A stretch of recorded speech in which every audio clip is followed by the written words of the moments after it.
இன்று ராம பெருமானுடைய குழந்தை ராமருடைய பிராண பிரதிஷ்டை நிகழ்வு அயோத்தியாவிலே இன்னும் சற்று நேரத்தில் நடக்க இருக்கிறது. தமிழ்நாடு அரசு சர்வாதிகாரமாக இதை தடுப்பதற்கான பல முயற்சிகள் இறங்கியதை அடுத்து நம்முடைய பாரதிய ஜனதா கட்சி இன்னைக்கு ஹைகோர்ட்ல சுப்ரீம் கோர்ட்ல 2 இடத்திலும் கூட எமர்ஜென்சியா நாம ரிட் பெட்டிஷன் போட்டு போயிருக்கோம். இன்று காலை மாண்புமிகு உயர்நீதிமன்றம் தன்னுடைய தீர்ப்பை கொடுத்திருக்கிறாங்க. அதிலே தனியார் இடத்துல நடத்தக்கூடிய எந்த நிகழ்வுக்கும் அனுமதி தேவையில்லை. தனியார் மண்டபமாக இருந்தாலும் எங்கே இருந்தாலும் அனுமதி தேவையில்லை. ராமபிரானுடைய பிராண பிரதிஷ்டை நிகழ்வை லைவ் பிராட்காஸ்ட் பண்ணலாம், டெலிகாஸ்ட் பண்ணலாம், அனைவரையும் பார்க்கலாம் என்று மிக தெளிவாக மாண்புமிகு நீதிபதி அவர்கள் இன்னைக்கு ஆர்டர் கொடுத்திருக்காங்க.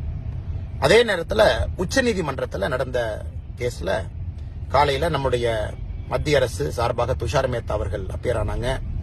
அதே போல மாண்புமிகு உயர்நீதிமன்றத்தினுடைய நீதியரசர்கள் மிக தெளிவாக சொல்லியிருந்தார்கள், இந்த நிகழ்வுக்கு தடை எதுவும் இல்லை.